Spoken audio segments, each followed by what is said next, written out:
स्वागत छ। अनि आज हामी चाहिँ हेर्न लागिरहेछौँ हाम्रो घरको निम्ति माथिबाटको सहायता। यो चाहिँ तेस्रो पटक हामीले जुट्दैछौँ र परमेश्वरको वचनमा चाहिँ हामीले अहिलेसम्म के हेऱ्यौँ भने सृष्टिकर्ता हाम्रो परमेश्वरले विवाह असल रूपमा सुरुवात गराउनु भयो। उत्पत्ति 1 र 2 मा घर भन्ने कुरा उहाँले सुन्दर रूपमा सुरुवात गराउनु भयो। तर गएको हप्तामा चाहिँ हामीले उत्पत्ति 3 र 4 बाट चाहिँ हामीले यो देख्यौँ कि पापको प्रवेश भयो त्यो पहिलो परिवार पहिलो घरमा। अनि पापको प्रवेश भएपछि हामीले यो देख्यौँ कि अब त्यहाँ चाहिँ आत्मिक युद्ध सुरु भयो। अनि त्यो बेलादेखि आजसम्म कुनै पनि घरले चाहिँ प्रभुको उद्देश्य अनुरूप बाँच्न खोज्दा र बढ्न खोज्दा त्यहाँ आत्मिक युद्ध गर्नुपर्ने भएको छ पापको प्रवेशमा। एकातिर हाम्रो विरोधी शैतान अर्थात् दियाबलसले हाम्रो घरहरू हाम्रो परिवारहरू तहस नहस पार्न चाहन्छ। त्यसैले ऊ एउटा ठुलो आत्मिक शत्रुको रूपमा त्यहाँ खडा छ। जसरी पहिलो परिवार आदम र हवा निर्दोष रूपमा हुँदा समेत उसले त्यहाँ सफलता हासिल गर्यो भने हामी चाहिँ बडो जोखिममा छौँ। भन्नुपर्दा ऊ सधैँ हामीलाई धोका दिन ऊ खोजी नै रहन्छ। झुटको बाबु हो। र अर्को चाहिँ ऊ चाहिँ हामीलाई पाप गराउनलाई परीक्षा गर्न खोजी नै रहन्छ। ऊ परीक्षा गर्नेवाला पनि हो। एकातिर त्यसैले हाम्रो विरोधी शैतान दियाबलस छ। तर अर्कोतिर साथसाथै हाम्रा विवाहहरूलाई र हाम्रो घरहरू लाई नष्ट गर्ने एउटा अर्को महाविनाशक पनि छ। त्यो चाहिँ नजिकै छ। त्यो चाहिँ हाम्रै आफ्नै स्वार्थीपना र हाम्रो आफ्नै पापीपना हो। उकातिर शैतान छ तर त्यसको साथसाथमा चाहिँ हाम्रै पापी स्वभाव पनि छ। अनि यो कुरा अस्ति हामीले चाहिँ केही मनन गर्दै थियौँ। त्यसैले अब युद्ध मच्चिन्छ। अनि प्रभुको इच्छाअनुसारको परिवार घर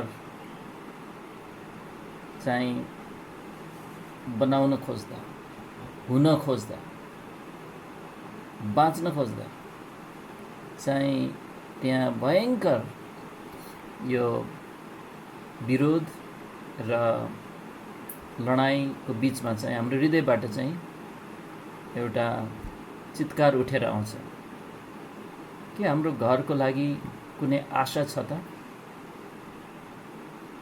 कसरी सामना गर्ने, कसरी सफल हुन सक्छौँ र?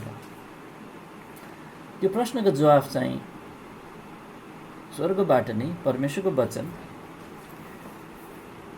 चाहिँ एकदम सफा जवाफ आउँछ। प्रशस्त सहायता छ, प्रशस्त आशा छ। कुनै पनि परिवार जो साँच्चै नै परमेश्वरको इच्छा अनुरूप हुन चाहन्छ बढ्न चाहन्छ भन्ने चाहिँ यो यसको लागि सहायता छ। अब कहाँ सहायता छ त? त्यो सहायता चाहिँ हाम्रो प्रभु येशू ख्रीष्टमा छ, अरू कहीँ पनि छैन। तर हाम्रो प्रभु र मुक्तिदाता परमेश्वरको पुत्र येशू ख्रीष्टमा छ। त्यसैले हामीले पहिलो परिवारकै विषयमा चाहिँ सुरु गर्नेछौँ आज। उनीहरूको जीवनमा पाप प्रवेश गर्ने बित्तिकै परमेश्वरले उनीहरूलाई वास्तवमा श्राप घोषणा गर्नुभन्दा पनि अगाडि परमेश्वरले चाहिँ प्रतिज्ञा दिनुभयो। उत्पत्ति 3 अध्यायको 15 पदमा, उत्पत्ति 3 अध्यायको 15 पदमा हामी पढ्छौँ, परमेश्वर बोल्दै हुनुहुन्छ। उहाँले चाहिँ त्यो पुरानो साँप दियाबलस भनिने शैतानलाई चाहिँ सम्बोधन गर्दै हुनुहुन्छ। अनि तेरो र त्यस स्त्रीको बीचमा अनि तेरो सन्तान र त्यसको सन्तानको बीचमा म दुश्मनी हाल्नेछु। अनि पढ्छौँ, उसले तेरो टाउको कुच्याउनेछ र तैँले उसको कुर्कुच्चा डस्नेछस्। अब यो चाहिँ परमेश्वरको पहिलो प्रतिज्ञा हो, मानव जातिको निम्ति म मुक्तिदाता पठाउने छु भन्ने मसीहको प्रतिज्ञाको सबभन्दा पहिलो प्रतिज्ञा हो। मानिसलाई श्राप घोषणा गर्नुभन्दा पनि अगाडि चाहिँ उहाँको अनुग्रहमा परमेश्वरले चाहिँ प्रतिज्ञा दिनुभयो। यहाँ धेरै कुरा छन्, तर एउटा कुरा देख्छौँ कि यो व्यक्ति जो आउने छ भनेर भन्नुभयो, उहाँ चाहिँ कन्याबाट जन्मिनु हुनेछ भन्ने कुरा देखिन्छ यहाँ। किनभने यहाँ चाहिँ स्त्रीको सन्तानको कुरा भएको छ। त्यसको सन्तान भनेपछि स्त्रीको सन्तान, प्रायः जसो त अब पुरुषको सन्तानको कुरा हुन्छ, तर स्त्रीको सन्तान, स्त्रीको अझ बिउ भन्ने कुरा छ यहाँ। सीड अफ द वुमन, कन्याबाटको जन्म भन्ने चाहिँ धेरैले त्यसरी बुझ्नु भएको छ अनि त्यो मिलेको देखिन्छ। दोस्रो कुरा चाहिँ उहाँ चाहिँ मानिसकै रूपमा, परमेश्वर चाहिँ मानिसकै रूपमा आउनुहुनेछ भन्ने कुरा पनि यो पदमा यहाँ हामीले रहेको देख्न सक्छौँ। किनभने सन्तान भएर आउने भनेपछि मानिस भएर आउने, तर शैतानलाई नै पराजित गर्ने चाहिँ, अब मान्छे त हारिसक्यो, अब परमेश्वर नै मानिस भएर आउनुहुने कुरा छ। अनि तेस्रो कुरा चाहिँ यहाँ त्यो पुरानो साँप, यो दियाबलसको शिर कुच्याइने कुरा पनि छ, अर्थात् शैतानलाई पराजित गरिने कुरा पनि छ। यो प्रतिज्ञा छ यहाँ। अब यो कुरा हामी चाहिँ नयाँ नियमको प्रकाशबाट हेरौँ। हिब्रू 2 को 14 र 15, हिब्रूको पुस्तकमा पल्टाउँ र 2 अध्यायको 14 अनि 15 पद।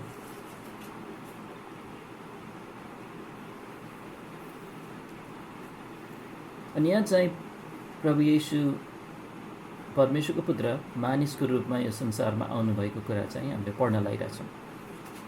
2 को 14, यसकारण छोरा छोरीहरू मासु र रगतका भागीदार भएका हुनाले उहाँ आफै पनि उसरी नै ती कुराकै भागी हुनुभयो। मृत्युद्वारा मृत्युको सामर्थ्य भएकोलाई अर्थात् शैतानलाई नष्ट गर्नलाई, साथै मृत्युको डरले सारा जीवनभरि दासत्वमा परेका सबैलाई छुटाउनलाई। त्यसैले शैतानले चाहिँ मृत्यु को बिखले मानौँ प्रभु येशूलाई उहाँको कुर्कुच्चा डस्ने कुरा, अर्थात् उहाँलाई मृत्युमा पुर्याउने कुरा चाहिँ भविष्यवाणीमा चाहिँ उत्पत्ति 3 को 15 मा छ। तर त्यही डसिएको खुट्टाको कुर्कुच्चाले चाहिँ त्यो शैतानको शिर कुच्याइनेछ भन्नुभयो। अर्थात् प्रभु येशूको मृत्यु चाहिँ त्यो कुर्कुच्चा डसिएको कुरा हो भने, तर त्यही मृत्युद्वारा, उहाँको क्रुसको मृत्युद्वारा शैतान चाहिँ नष्ट गर्नुहुनेछ भन्ने भविष्यवाणी चाहिँ उत्पत्ति 3 को 15 छ। अनि यहाँ हिब्रू 2 को 14 र 15 यही कुरा बताएको छ। मृत्युद्वारा मृत्युको सामर्थ्य भएकोलाई अर्थात् शैतानलाई नष्ट गर्नलाई चाहिँ उहाँ मानिसको रूपमा आउनुभयो भनेको छ।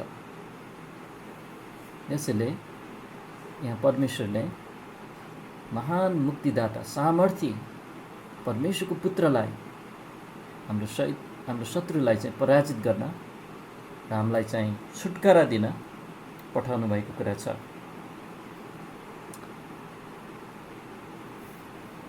तर अर्को कुरा पनि छ उत्पत्तिको पुस्तकमा, एकचोटि पढौँ। उत्पत्ति 3 को 21 मा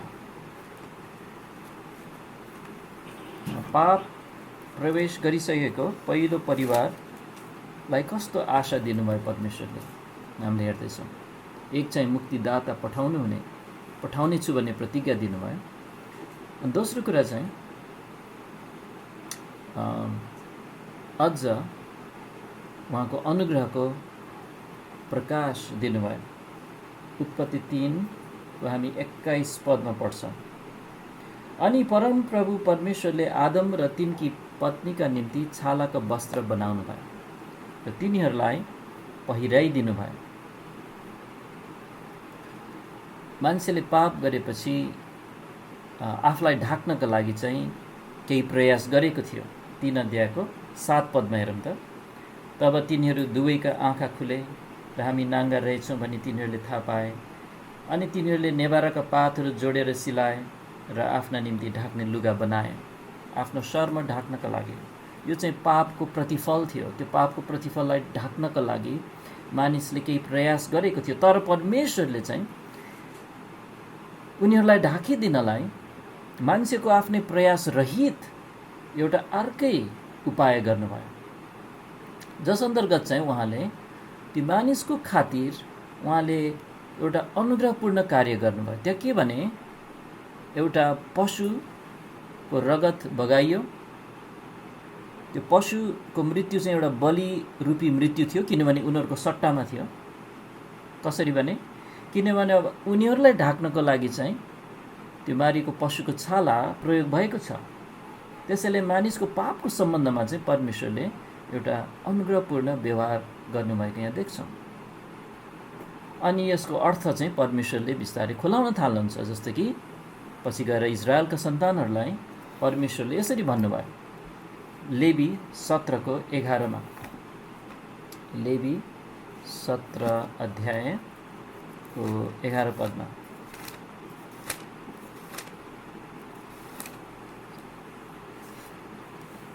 बगाइएको रगत एउटा निर्दोष पशुको र त्यो निर्दोष पशु एउटा बलि भनेको मान्छेको सट्टामा, उसको पापको सट्टामा त्यो बलि भएको पशुको बारेमा दुईटा कुरा के अरे यो दुईटा कुराको बारेमा चाहिँ लेवी 17 को 11 मा पढ्छौँ।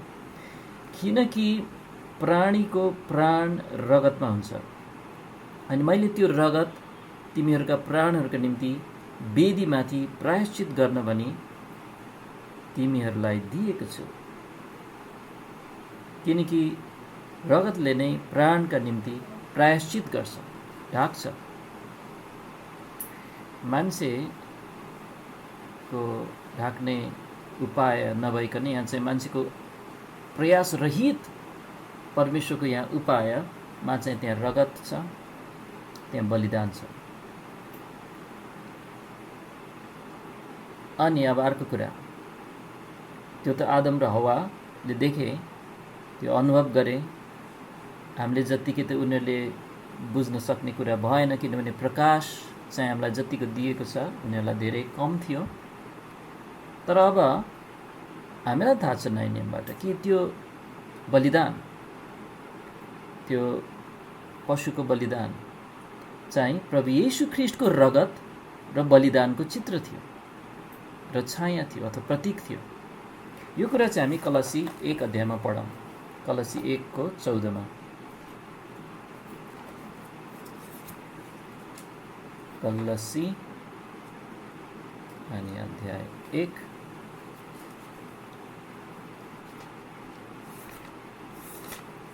अनि 14 पदमा पढ्नेछौँ।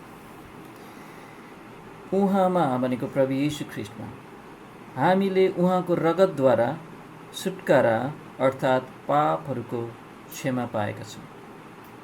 यहाँ चाहिँ अब ख्रीष्टको रगत, पहिला पशुको रगत प्रायश्चित गर्नको निम्ति दिएको छ भन्ने त्यो चाहिँ चित्र थियो, अनि त्यो चाहिँ प्रभु येशू ख्रीष्ट को रगत र बलिदानको छाया थियो। अनि यहाँ चाहिँ वास्तविकता छ, उहाँको रगतद्वारा हामीले पापहरूको क्षमा छुटकारा पाएका छौँ। त्यस्तै हिब्रू 9:12 पनि पल्टाउँ।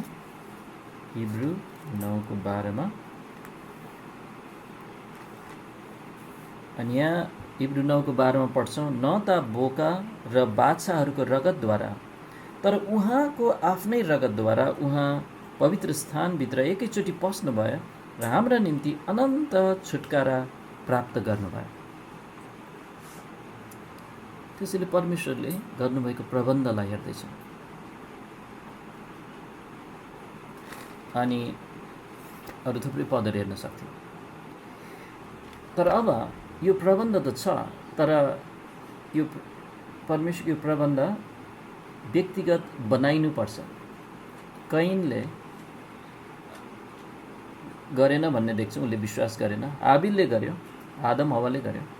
आज चाहिँ हामीले व्यक्तिगत रूपमा प्रभु येशू ख्रीष्टलाई नै हामीले व्यक्तिगत मुक्तिदाताको रूपमा उहाँलाई प्रभुको रूपमा ग्रहण गर्नुपर्छ, विश्वास गर्नुपर्छ। यो चाहिँ रोमी 1:16 हेरौँ। पहिला हामीले विश्वासद्वारा अनन्त मुक्ति पाएका छौँ, हामी विश्वासी हौँ भन्ने चाहिँ त्यो कुरा हेर्दैछौँ।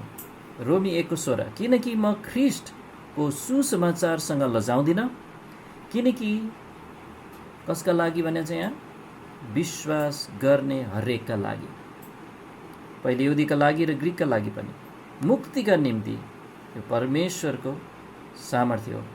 सुसमाचार चाहिँ परमेश्वरको सामर्थ्य उनीहरूको लागि हो जोहरूले चाहिँ यो सुसमाचार विश्वास गर्छन्। एकचोटि पहिलो कोरिन्थी 1:18 पनि हेरौँ। पहिलो कोरिन्थी 1:18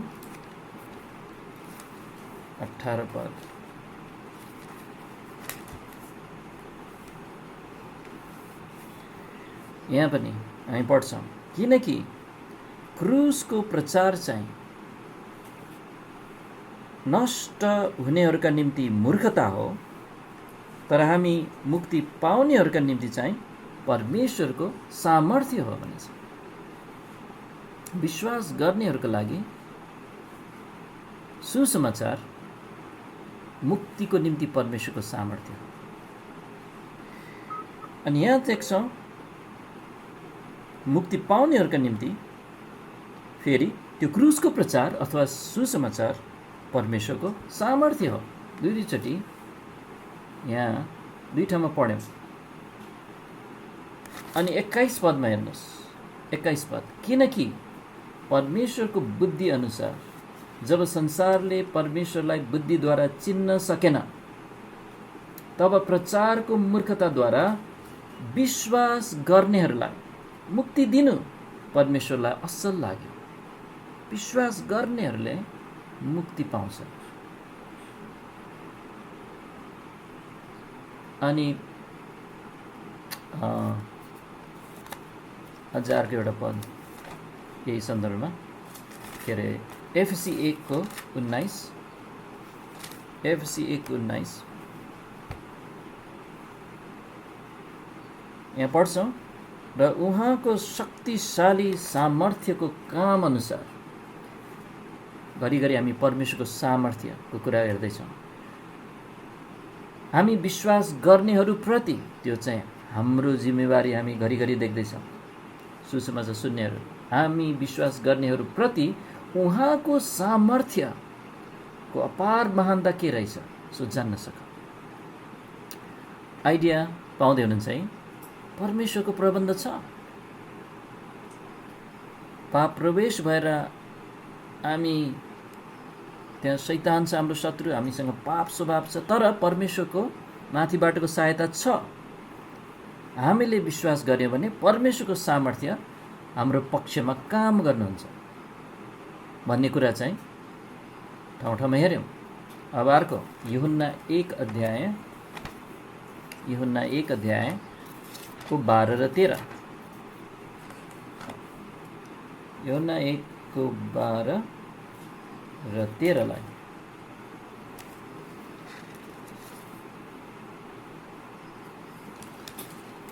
म पढ्छु।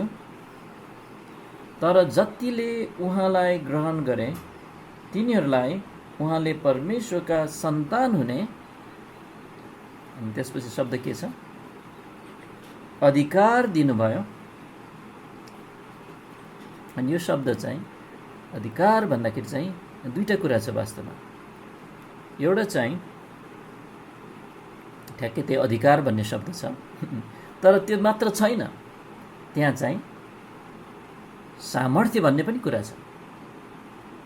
बुझ्दै हुनुहुन्छ? अधिकार पनि हुनु र त्यो अधिकार अनुसार कार्यान्वयन गर्न सक्ने शक्ति पनि हुनु, त्यो दुईटै कुरा चाहिँ यहाँ छ।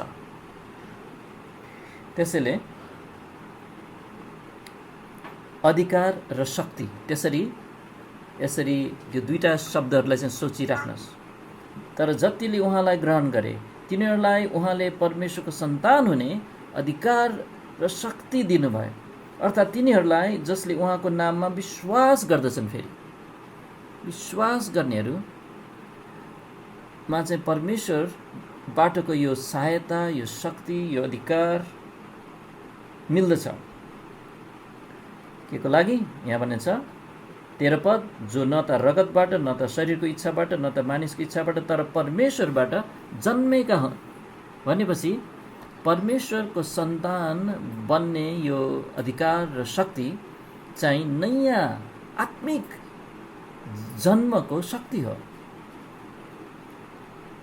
अनि परमेश्वरले चाहिँ आफ्नो असीम शक्ति प्रयोग गरेर हाम्रो परमेश्वर पिताले सबै विश्वासीहरूलाई के गरिदिनु भएको छ भने आत्मिक अन्धकारको शक्तिबाट, त्यसको अधिकारबाट थुतेर छुटकारा दिएर, भनेपछि पापको शक्ति र शैतानको शक्तिबाट छुटकारा दिनुहुन्छ एक, र अर्कोतिर चाहिँ परमेश्वर पिताले विश्वास गर्ने त्यो व्यक्तिलाई अब उहाँको प्रिय पुत्र येशू ख्रीष्टको राज्यभित्र चाहिँ सार्नुहुन्छ। 2 परमेश्वरको सहायता माथिबाट छ, प्रभु येशू ख्रीष्टमा छ, मुक्तिदातामा छ। हामीले विश्वास गर्नेहरूमा यो परमेश्वरको सामर्थ्य त्यहाँ छ भनेको छ। अब खालि हामीलाई प्रश्न उठ्छ अब तर हाम्रो घरमा चाहिँ यो सामर्थ्य कसरी हामीले चाहिँ पाउने, कसरी हामी प्रयोग गर्ने?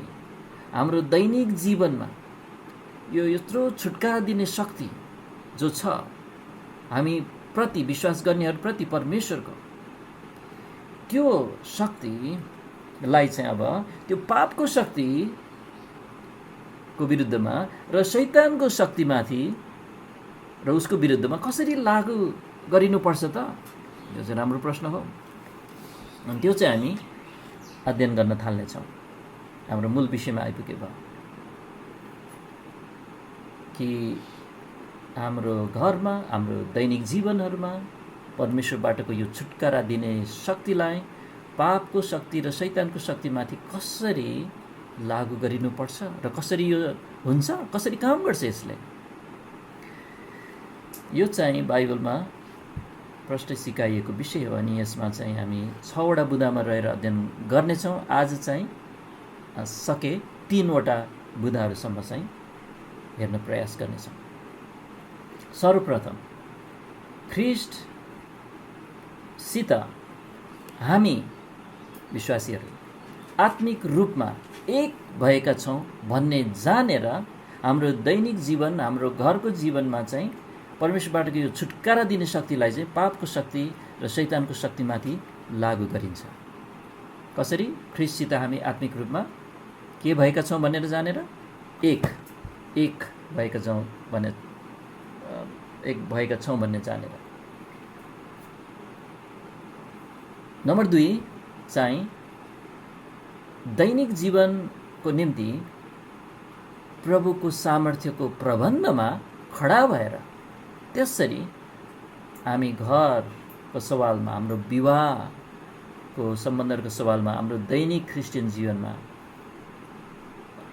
यो परमेश्वरबाटको छुटकारा दिने शक्ति, हामीलाई बचाइरहने शक्ति, दिनदिनको जीवनमा बचाउने कुरा गर्दैछु मैले, है, नरकबाट बचाउने कुरा गरिरहेको छु। हाम्रो दिनदिनको जीवनमा पापको शक्ति र शैतानको शक्तिमाथि लागु हुनलाई चाहिँ हामी प्रभुको सामर्थ्यको प्रबन्ध छ, अनि त्यसमा खडा भएर त्यो पनि अध्ययन गर्नेछौँ।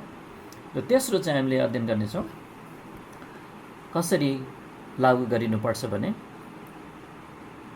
हाम्रो जीवनका निम्ति प्रभु येशू ख्रीष्ट पर्याप्त हुनुहुन्छ, यथेष्ट हुनुहुन्छ अथवा पुग्ने हुनुहुन्छ, केही थप्नु पर्दैन प्रभु येशू ख्रीष्टमा भन्ने कुरामा निर्धक्क भएर चाहिँ हामी घरमा, हाम्रो दैनिक ख्रीष्ट जीवनमा यो छुटकारा दिने शक्तिलाई पापको शक्ति र शैतानको शक्तिमाथि लागु गर्नुपर्छ। त्यसैले सर्वप्रथम हेर्नेछौँ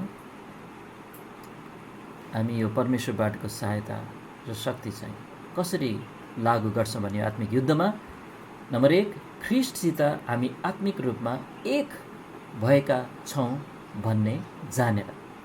अब यसको लागि हामी रोमी 6 अध्यायमा पल्टाउनेछौँ। रोमी अध्याय 6।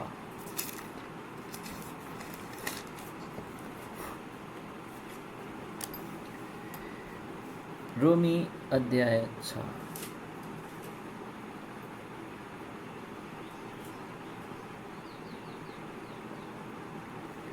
अनि रोमी अध्याय 6 मा हामी पहिला पढ्नेछौँ 4 पद। अनि यहाँ चाहिँ एउटा, दुईटा, तीनटा ठाउँमा हामीले हेर्न लागिरहेछ। अनि तीनटै ठाउँमा एउटा शब्द चाहिँ हामीले विशेष ध्यान दिनेछौँ।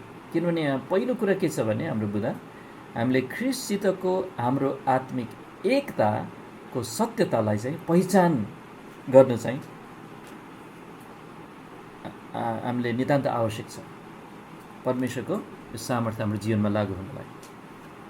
रोमी 6:4 ध्यान दिनुहोस्। यसकारण हामी विश्वासीहरू उहाँसँगै, त्यो शब्दलाई चाहिँ विशेष ध्यान दिनुहोस्, उहाँसँगै भनेको ख्रीष्टसँगै बप्तिस्माद्वारा मृत्युभित्र गाडियौँ। पानीको बप्तिस्मा कुरा गरे होइन, यो चाहिँ हामीले मुक्ति पाएकै दिनमा ख्रीष्टसँग हामी एक बनाइएको कुरालाई चाहिँ बप्तिस्मा भनिन्छ। अनि त्यो पानीको बप्तिस्माद्वारा हामीले चाहिँ गवाई दिइरहेका हुन्छौँ। फेरि पढौँ। यसकारण हामी उहाँसँगै बप्तिस्माद्वारा मृत्युभित्र गाडियौँ र जसरी पिताको महिमाद्वारा ख्रीष्ट मरेकाहरूबाट बौराइनु भयो त्यसरी नै हामी पनि जीवनको नयाँपनामा हिँड्नु पर्दछ। ध्यान दिनुपर्ने शब्द चाहिँ उहाँसँगै, उहाँसँगै हामी गाडियौँ। त्यसलाई यसो समाति राख्नुहोस्। अब अर्को ठाउँमा पढ्नेछौँ 6:6 अलि तल पाउल लेख्छन्, पापको शरीर बेकममा होस् भनेर। यो भनेको चाहिँ हाम्रो पाप स्वभावले चाहिँ आफूलाई व्यक्त गर्न यो शरीरलाई प्रयोग गर्नुपर्छ। यो हातलाई, यो आँखालाई, यो नाकलाई, यो कानलाई, यो सबै अङ्गहरू प्रयोग गर्नुपर्छ। त्यसैले यो पापले चलाइएको यो शरीरलाई पापको शरीर बनाएको छ। तर त्यो चाहिँ बेकममा होस् भनेर, त्यसको त्यो चाहिँ पुरै रद्द होस्, त्यो सिस्टम पापको शरीर बेकममा होस् भनेर हाम्रो पुरानो मान्छे भनेको हामीले मुक्ति नपाएको जुन हाम्रो व्यक्तित्व छ, मुक्ति पाउन अगाडिको आदमबाट पाएको स्वभाव, त्यो पुरानो मान्छे उहाँसँगै, अब फेरि त्यो शब्दलाई चाहिँ समाति राख्नु पर्यो, ख्रीष्टसँगै उहाँसँगै क्रुसमा टाँगियो भन्ने कुरा थाहा गर्दै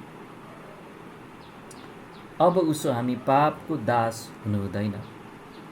यहाँ चाहिँ उहाँसँगै ख्रिस्टसँगै हामी क्रुसमा टाँगिसक्यौँ भन्ने कुरा चाहिँ हामीले थाहा गर्नु परेछ। भावनामा हामीलाई त्यो लाग्नु पर्छ भने छैन, प्राय हामीलाई लाग्दैन, तर परमेश्वरको सत्यतालाई चाहिँ हामीले विश्वास गर्नु परेछ र थाहा गर्नु परेछ कि हाम्रो पुरानो मान्छे ख्रिस्टसँगै क्रुसमा टाँगियो। अब अहिलेसम्म 2 चोटि भयो उहाँसँगै। अब यो चाहिँ अब अर्को पुस्तकमा जानुपर्छ हामी, एफएससी 2 अध्यायको 4 र 5। एफएससी अध्याय 2 को 4 र 5 मा अनि यहाँ पढ्छौँ, तर परमेश्वर जो दया गर्नमा धनी हुनुहुन्छ, आफ्नो महान प्रेमको कारणले जसद्वारा उहाँले हामीलाई प्रेम गर्नुभयो, हामी अपराधहरूमा मरेकै भए तापनि उहाँले हामीलाई ख्रिस्टसँगै, अब त्यसलाई फेरि समाति राख्नुहोस्, ख्रिस्टसँगै जीवित पार्नुभयो। अनुग्रहले तिमीहरूले मुक्ति पाएका छौ। ख्रिस्टसितै क्रुसमा टाँगियौँ, ख्रिस्टसँगै हामी गाडियौँ अनि ख्रिस्टसँगै हामी जीवित पारियौँ। यसरी नै भनिरहेछ। अनि तीन पटक उहाँसँगै भन्ने कुरा छ। त्यसैले यति त हामीले बुझ्न सक्छौँ यहाँ कि सजिलै साथ कि प्रभु येशू ख्रिस्टसित एउटा विश्वासीको आत्मिक एकता छ भन्ने कुरा परमेश्वरले हामीलाई भनिरहनु भएको छ आफ्नो वचनमा। त्यो एकताको सत्यता अर्थात् ख्रिस्टसितको हाम्रो आत्मिक एकताको सत्यतालाई चाहिँ हामीले पहिचान गर्नुपर्छ पहिला परमेश्वरको वचनबाट। अनि तब हामीले चाहिँ एफएससी 6 को 10 र एफएससी 6 रे रोमी 6 को त्यहाँ पल्टाउनु होला फर्केर, रोमी 6 को 10 र 11 मा चाहिँ अब हामी के देख्छौँ भने पहिला पढौँ अनि त्यहाँको कुरा हामी गरौँ। रोमी 6 को 10 मा ख्रिस्टको कुरा पावलले पहिला गर्छ अनि ख्रिस्टलाई भएको कुरा चाहिँ अब हामीलाई लागू गर्छ। अरे कसरी? यसको जवाब सरल छ, किनभने विश्वासी ख्रिस्टसँग आत्मिक रूपमा एक बनाइएको छ। त्यसैले उहाँलाई जे भयो त्यो हामीलाई भयो भन्ने सत्यता यो ज्यादै यो अलौकिक सत्यता हो चाहिँ परमेश्वरले हामीलाई बताउँदै हुनुहुन्छ। रोमी 6 को 10 मा हेर्नुहोस् त, किनकि जुन मृत्यु उहाँ मर्नुभयो त्यसमा उहाँ पापका निम्ति एकैपल्टका लागि मर्नुभयो, तर जुन जीवन उहाँ जिउनुहुन्छ यसमा उहाँ परमेश्वरका निम्ति जिउनुहुन्छ। अब 11 पदमा पहिलो दुईटा शब्द छ, यही प्रकारले जोड्दैछ प्रभु येशू ख्रिस्टको मृत्यु चाहिँ पाप प्रति थियो। यो पापको निम्ति भनेको हाम्रो पापहरूको निम्ति मर्नुभयो भनेर चाहिँ यो पदमा त्यो खास सिकाउन खोजे होइन। यहाँ चाहिँ एक वचनमा छ पाप। त्यसैले पापको तर्फ चाहिँ उहाँ मर्नुभएको, अलग हुनुभएको कुरा यहाँ बताइँदैछ। अनि अर्कोतिर उहाँ परमेश्वर प्रति चाहिँ जिउनु भएको, परमेश्वरका निम्ति जिउनुहुन्छ। अनि त्यही कुरा चाहिँ अब हामीलाई लागू गराउँदैछन् पावलले 11 पदमा, यही प्रकारले तिमीहरूले पनि आफूलाई पापका निम्ति साँच्चै मरेका, हैन। अब हामी कसैको पापको निम्ति मर्ने भने त होइन, यहाँ जस्तो 10 अध्यायमा पनि होइन, 10 पदमा पनि होइन, यहाँ पनि होइन। हामी पापको निम्ति मरेको भनेको चाहिँ सम्बन्ध अब काटियो भन्न खोजेको। म तिम्रो निम्ति मरे, तिमी मेरो निम्ति मर्यो भन्ने भाषा प्रयोग भइरहेछ यहाँ।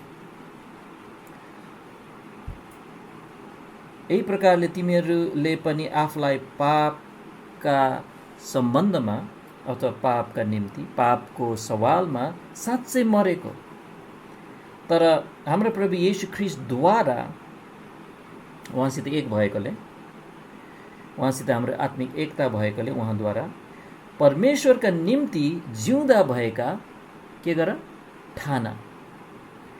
त्यसैले प्रभु येशूको मृत्यु र बौरिठालाई हामी विश्वासीहरूमा लागू गराइएको छ। उहाँको मृत्यु चाहिँ हाम्रो मृत्यु भएको ठान्नुपर्छ भनेको छ र उहाँको बौरिठाई हाम्रो आत्मिक एकतामा हाम्रो भएको ठान्नुपर्छ भनेको छ। जसरी उहाँ पापको लेखी मर्नुभयो त्यस्तै हामी पनि पापको लेखी मरेको ठान्नुपर्छ। जसरी उहाँ परमेश्वरको लेखी चाहिँ बाँच्नु भएको छ त्यस्तै हामी पनि परमेश्वरको लेखी बाँचेको आफूलाई अथवा जीवित पारेको ठान्नुपर्छ। रोमी 6:10 र 11 यही सिकाइरहेछ। अनि त्यसपछि अब हामी फर्केर जाँदा 6 पदलाई अझ निहालेर हेरौँ। 6 पदमा पापको शरीर बेकममा होस् भनेर हाम्रो पुरानो मान्छे उहाँसँगै क्रुसमा टाँगियो भन्ने कुरा के गर्दै थाहा गर्दै अब उसो हामी पापको दास हुनु हुँदैन, हुनु पर्दैन, आवश्यकै छैन। पापको लेखी मरिसक्यो भन्दैछ। अनि 4 पदमा माथि जहाँ पढेको थियौँ, यसकारण हामी उहाँसँगै बप्तिस्माद्वारा उहाँसितको आत्मिक एकताद्वारा मृत्युभित्र गाडियौँ र जसरी पिताको महिमाद्वारा ख्रीष्ट मरेकाहरूबाट बौराइनु भयो त्यसरी नै हामी पनि जीवनको नयाँपनामा हिँड्नुपर्छ।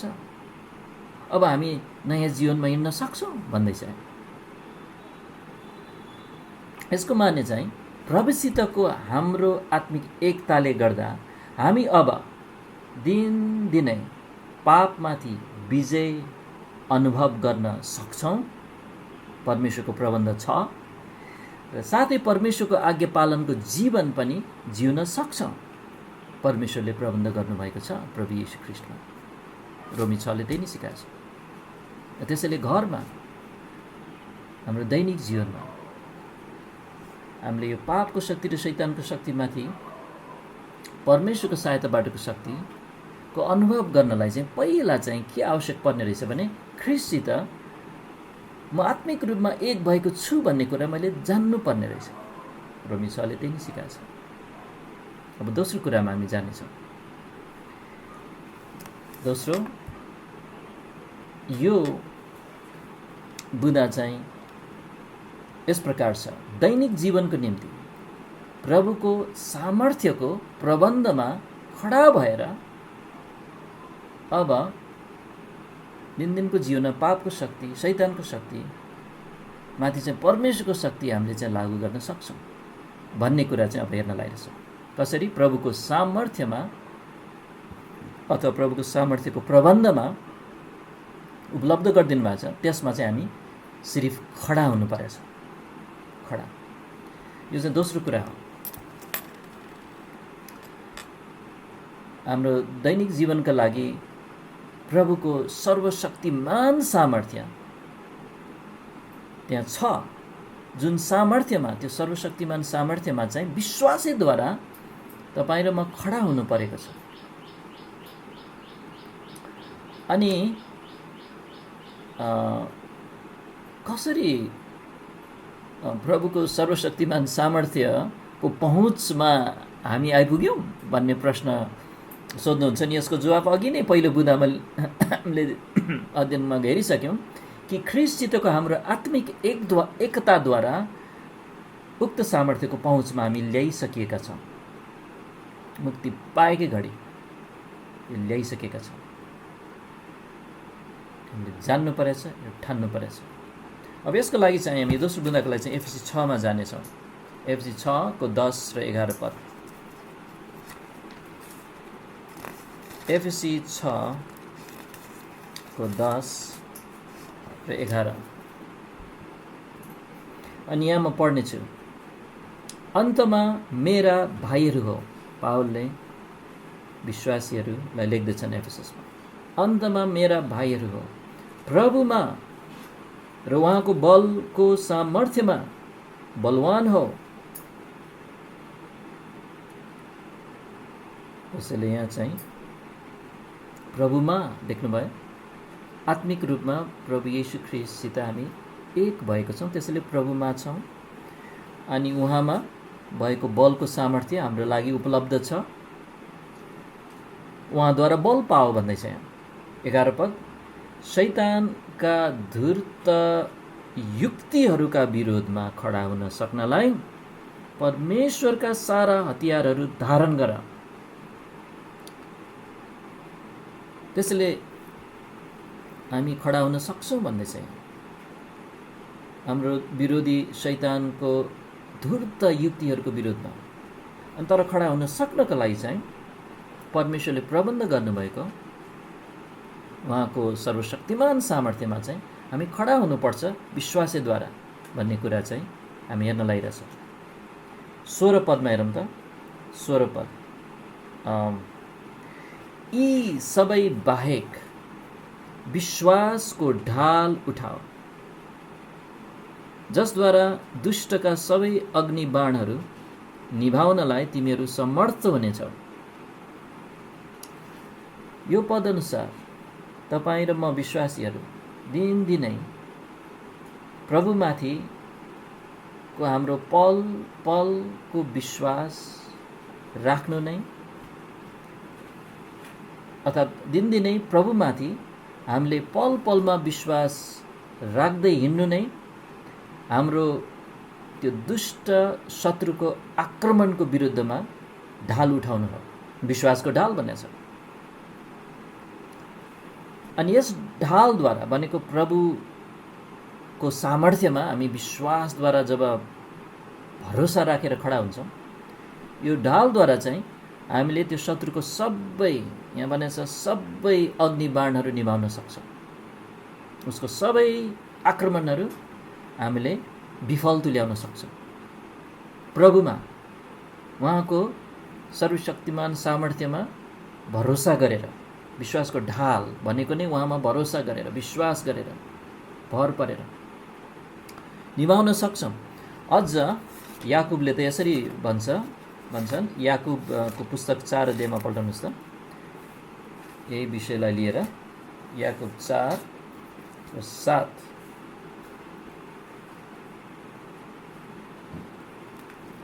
याकुब 4:7मा, यसकारण आफूलाई परमेश्वरको अधीनतामा सुम्प, शैतानका सामना गर र त्यो तिमीहरूबाट भाग्नेछ। यसको माने चाहिँ हामीले हाम्रो शत्रु दियाबलसलाई यति विजयका साथ सामना गर्न सक्नेछौँ भन्दै हुनुहुन्छ परमेश्वरले, यति विजयका साथ कि ऊ हामीदेखि भाग्नेछ, उसको आक्रमणहरू विफल तुल्याइनेछ अनि ऊ पनि भाग्नेछ हामीबाट, जब हामी विश्वासद्वारा हाम्रो प्रभुको सर्वशक्तिमान सामर्थ्यमाथि हामी चाहिँ विश्वासद्वारा खडा हुन्छौँ। त्यो सामर्थ्य हाम्रो लागि प्रबन्ध छ प्रभुमा, हामी केवल विश्वासद्वारा खडा हुनुपर्छ। अझ प्रभुको सामर्थ्यमा खालि हामी शत्रुलाई भगाउने अनि हामी खालि के भन्छ त्यसलाई डिफेन्सिभ के आक्रमणलाई छेक्दै बस्ने मात्र होइन। यो प्रभुको सामर्थ्य यस्तो छ कि परमेश्वरको महिमाको निम्ति यो प्रभुको सामर्थ्यमा हामीले धेरै आत्मिक फल समेत फलाउन सक्ने सामर्थ्य पनि पाउँछौँ। यो कुरा चाहिँ यूहन्ना 15मा छ। यूहन्ना 15 अध्याय अनि यो अध्यायको 4 र 5 पद हामी पढ्नेछौँ। यूहन्ना 15:4 र 5 प्रभु येशूले भन्दै हुनुहुन्छ आफ्ना चेलाहरूलाई र साथै यो नयाँ नियम युगका सबै विश्वासीहरूलाई, ममा रहो अनि म तिमीहरूमा। जसरी हाँगाले दाखको बोटमा रहिरहेन भने आफै आफ फल फलाउन सक्दैन, त्यसरी नै तिमीहरू ममा रहिरहेनौ भने तिमीहरूले पनि सक्दैनौ। दाखको बोट म नै हो, तिमीहरू चाहिँ हाँगा हो। जो ममा रहन्छ अनि म उसमा, उसैले धेरै फल फलाउँछ, किनभने मबाट अलग भएर तिमीहरूले केही पनि गर्न सक्दैनौ। त्यसैले आत्मिक एकता प्रभुसित हाम्रो छ। उहाँ दागको बोट हुनुहुन्छ, म हाँगा हुँ। अब योभन्दा घनिष्ठ अब कति हुन सक्छ? अनि यो आत्मिक एकतामा चाहिँ परमेश्वरको सर्वशक्तिमान सामर्थ्य हाम्रो लागि उपलब्ध छ। केवल शत्रुलाई भगाउन मात्र होइन, तर धेरै आत्मिक फल फलाउनलाई यो सामर्थ्य छ। तर एउटा चेतावनी छ। चेतावनी के छ भने उहाँ बिना हामी केही गर्न खोज्यो भने के हुन्छ? उहाँ बिना हामी आफ्नै बलमा उभिनु पर्ने हुन्छ। अनि आफ्नै बलमा उभिनु पर्दाखेरि हामीले चाहिँ केही पनि गर्न सक्दैनौँ, एउटै फल फलाउन सक्दैनौँ भन्ने कुराको चेतावनी दिँदै हुनुहुन्छ। तर प्रभुले चाहिँ धेरै धेरै आत्मिक फलको प्रतिज्ञा गर्नुभएको छ केवल उहाँमा रहने विश्वासीलाई र आफूमा प्रभुलाई रहन दिने विश्वासीलाई। पावलले चाहिँ यो अनुभव गरिरहेका थिए अनि उनले आफ्नो गवाई दिन्छन्। हेर्नुहोस् त, फिलिपी 4:13 फिलिपी 4:13 जेलखानाबाट, रोमको कैदखानाबाट पावलले लेखेको पत्रमा यो फिलिपी 4:13, मलाई शक्ति दिनुहुने ख्रीष्टद्वारा म सबै कुराहरू गर्न सक्छु।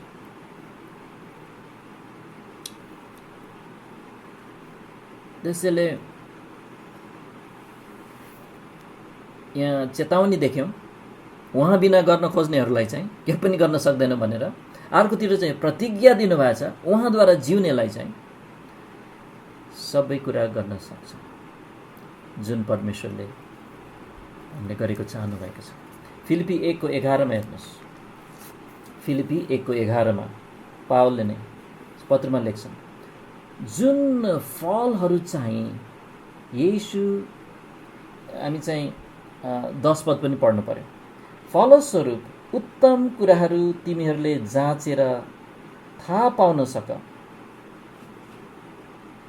र धार्मिकताको फलहरूले भरिँदै भनेछ। केले? फलहरूले। के को फल? धार्मिकताको फलहरूले भरिँदै तिमीहरू ख्रीष्टको दिनसम्म इमान्दार र निर्दोष रहन सक। जुन फलहरू चाहिँ कहाँबाट आयो?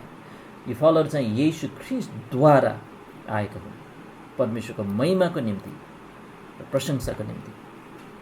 जसरी यूहन्ना 15 प्रभुले भन्नुभयो, मेरो पिताको महिमाको निम्ति। धार्मिकताको फलले भरिएको चाहिँ हुनलाई यो सामर्थ्य उपलब्ध छ। हिब्रू 13 पनि जाउँ। हिब्रू 13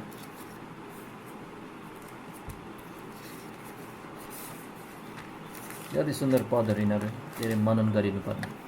हिब्रू 13:20 र 21 पत्रको अन्ततिर लेखकले लेख्छन्। हिब्रू 13:20 अब शान्तिका परमेश्वरले, मानव यो अन्तिम आशीर्वाद जस्तो दिँदैछन्, अब शान्तिका परमेश्वरले जसले भेडाहरूका महान गोठाला हाम्रा प्रभु येशूलाई अनन्त बाचाको रगतद्वारा मरेकाहरूबाट बहुराउनु भयो, तिमीहरूलाई हरेक असल काममा उहाँको इच्छा पालन गर्नका निम्ति सिद्ध पारेका हुन्। त्यहाँसम्म पढौँ, अझ राम्रो छ। तर यहाँ चाहिँ तपाईँहरूको ध्यान त्यसमा खिचियोस् कि हरेक असल काममा उहाँको इच्छा पालन गर्नका निम्ति सिद्ध हुने उद्देश्यले हरेक असल काममा सिद्ध हुनका लागि परमेश्वरले चाहिँ प्रबन्ध गर्नुभएको छ ख्रीष्टमा। अनि जोसँग चाहिँ हामी आत्मिक रूपमा एक बनाइएका छौँ। हाम्रो भाग चाहिँ विश्वासद्वारा उहाँमा रहनु, उहाँबाट अलग नजिउनु, उहाँमा भर परिरहनु अनि फल फलाउने छौ भन्नुभयो। त्यसैले हामीले देख्यौँ कि हाम्रो घर परिवारमा, हाम्रो दैनिक क्रिस्चियन जीवनमा त्यहाँ आक्रमण छ, हाम्रो पापी स्वभाव छ र तर ती दुवैमाथि हामी चाहिँ विजयी हुनलाई परमेश्वरले चाहिँ प्रबन्ध गर्नुभएको छ। केवल शत्रु भगाउन, उसको आक्रमणबाट बच्नलाई मात्र होइन, तर धेरै फल फलाउन परमेश्वरको महिमाको लागि। र अन्तमा एउटा बुदाइ नै छ, त्यो चाहिँ के भने यो आत्मिक लडाइँमा परमेश्वरले प्रबन्ध गर्नुभएको के कुरा छ भने तेस्रो कुरा, अनि त्यो प्रबन्ध परमेश्वरको सामर्थ्य प्रबन्ध छ, तर त्यसलाई हामीले हाम्रो जीवनमा लागू गर्न के गर्नुपर्छ भने हाम्रो जीवनका निम्ति हाम्रो प्रभु येशू पर्याप्त हुनुहुन्छ भन्ने कुरामा चाहिँ निर्धक्क भएर, यति महत्त्वपूर्ण छ। ख्रीष्ट मेरा निम्ति यथेष्ट, मलाई अरू कोही केही चाहिँदैन, उहाँ भए पुग्छ भन्ने कुरामा पूर्ण रूपमा निर्धक्क हुनु चाहिँ यो आत्मिक लडाइँको अर्को आत्मिक लडाइँमा उहाँको सामर्थ्यलाई हाम्रो जीवनमा लागू गर्ने अर्को कुरा हो। त्यसैले तेस्रो कुराहरू कि हाम्रो दैनिक जीवनका निम्ति प्रभु पूर्ण रूपमा पर्याप्त हुनुहुन्छ भन्ने कुरामा चाहिँ हामी ढुक्क हुनु, निर्धक्क हुनु, पक्का हुनु, ढुकचुक नहुनु। हेर्नुहोस् न, कलसी 1 अध्याय यी पदहरूले यही सिकाइरहेछ। कलसी 1 अध्यायको 19 पदमा, कलसी 1:19 मा प्रभु येशूको बारेमा पावलले लेख्छन्, किनकि सारा परिपूर्णताले उहाँमा भनेको येशू ख्रीष्टमा बास गरेकोमा पिता प्रसन्न हुनुभयो। प्रभु येशूमा चाहिँ सारा पूर्णता छ भन्ने कुरा यहाँ सिकाइँदैछ। प्रभु येशूमा चाहिँ सबै पूर्ण रूपमा छ, कुनै घटी छैन, केही नपुग छैन, म अर्को ठाउँमा खोज्नु जानु पर्दैन है भन्दैछ। सारा पूर्णता 2:3 मा हेर्नुहोस्, कलसी 2:3, कलसी 2:3 मा फेरि प्रभु येशूको बारेमा, जसमा भनेको ख्रीष्टमा बुद्धि र ज्ञानका सम्पूर्ण सम्पत्तिहरू लुकेका छन्। सम्पूर्ण भनेपछि सम्पूर्ण, सबै सम्पत्तिहरू के को? बुद्धि र ज्ञानको, त्यही प्रभु येशूमै छ। अनि त्यसैले अब चेतावनी पनि दिन्छ। 4 पदमा हेर्नुहोस् त, चेतावनी, अनि कसैले तिमीहरूलाई फकाउने कुराहरूद्वारा धोकामा पार्ला कि भनी म यो भन्दछु। यो चेतावनी फेरि 8 पदमा दोहोरिएको छ, होशियार हो नत्र कसैले तत्त्वज्ञान, यो शब्द चाहिँ ग्रिकमा फिलोसफी, दर्शनशास्त्र, तत्त्वज्ञान, यो चाहिँ मान्छेको आफ्नो विचारधारा। होशियार हो नत्र कसैले तत्त्वज्ञान र व्यर्थको धोकाद्वारा तिमीहरूलाई शिकार बनाउन ती कुराहरू मानिसका रीतिथिति र संसारका प्राथमिक शिक्षा अनुसार छन्। संसारका के रे? प्राथमिक शिक्षा भने मान्छेको सबैभन्दा टप बुद्धि, आइन्स्टाइन है, अर्को छ है त्यस्तै त्यो व्यक्तिहरूको सबभन्दा टप बुद्धि चाहिँ कस्तो शिक्षा अरे? प्राथमिक शिक्षा। प्राथमिक है, प्राथमिक तह भनेको के हो? 1 क्लास 2 क्लास भनेको हो, केजी युकेजी। परमेश्वरले भन्नुहुन्छ त्यो चाहिँ क ख ग जस्तो हो। होशियार कि मानिसका रीतिथिति र सांसारिक प्राथमिक शिक्षा अनुसार तिमीलाई धोका दिन नपाओस्, शिकार नबनाओस्, ती चाहिँ ख्रीष्ट अनुसार छैनन्। जुन शिक्षाहरू ख्रीष्ट अनुसार छैनन् त्यो चाहिँ मान्छेको रीति अनुसार छन् भने ती कुराहरू चाहिँ बाट होसियार भनेछ। किनभने सम्पूर्ण ज्ञान र बुद्धिको सम्पत्ति त ख्रिस्टमा छ भनेछ। त्यहाँभन्दा अर्को ठाउँमा नखोज्नु भनिरहेको यहाँ। प्रभुलाई नै छोडेर प्रभुमा केही कुरा अलि नपुग्छ, त्यसैले मैले त्यहाँ खोज्नु पर्यो, त्यो दर्शनशास्त्रमा, त्यो फिलोसफीमा, त्यो धर्ममा, अनि त्यो विज्ञानमा ख्रिस्टमै नभएको कुरा त्यहाँ छ भन्नु चाहिँ झुटा हो। त्यसैले चेतावनी यहाँ के दिइरहेछ भने प्रभुदेखि हामी चाहिँ संसारका दर्शनशास्त्रहरू र भ्रमहरूमा मोडिनुहुन्न, बरु ख्रिस्ट येशूलाई खुरन्दार पछ्याउनुपर्छ। एउटा मृगीले पानीको खोलाको निम्ति चाहिँ खुरन्दार लागे जस्तै हामी ख्रिस्टलाई चाहिँ त्यसरी पछ्याउनुपर्छ। किन? 2 अध्यायको 9 र 10 पदमा हेर्नुहोस्। किनकि उहाँमा नै अथवा येशू ख्रिस्टमा नै ईश्वरत्वको सारा परिपूर्णताले शारीरिक रूपमा वास गर्छ। अर्थात् प्रभु येशू ख्रिस्टमै सम्पूर्ण ईश्वरत्व छ, टोटल परमेश्वर पूर्ण रूपमा उहाँमा छ। र 10 पद, उहाँमा नै तिमीहरू पूर्ण छ। ओहो, र उहाँमा म चाहिँ पूर्ण छु, मलाई अरू केही थप्नु परेको छैन, येशू प्लस केही गर्नु परेको छैन। उहाँमा नै तिमीहरू पूर्ण छौ। आत्मिक एकताको सत्यताको आधारमा यो भनिएको छ। उहाँ भनेको येशू ख्रिस्ट सबै प्रधानता र अधिकारका शिर हुनुहुन्छ। त्यसैले हामी विश्वासीहरू हाम्रो प्रभु येशू ख्रिस्टमा पूर्ण छौँ। हामीलाई जीवन जिउन र भक्तिका निम्ति चाहिने सबै कुरा हामीले प्रभु येशू ख्रिस्टमा पाउँछौँ। उहाँमा नै हाम्रो सब, उहाँ नै, तपाईँ नै मेरो सब हुनुहुन्छ र सबै कुराको निम्ति तपाईँ पर्याप्त हुनुहुन्छ। एउटा विश्वासी यस कुरामा चाहिँ निर्धक्कै हुनैपर्छ। यो आत्मिक लडाइँमा तपाईँको घर परिवारमा आक्रमण आउँछ, लडाइँ चल्छ, यो सत्यतामा निर्धक्क हुनुपर्छ। किन? उहाँमा नै सम्पूर्ण ईश्वरत्व वास गरिरहेको छ। उहाँमा नै सारा बुद्धि र ज्ञानका धनहरू छन्।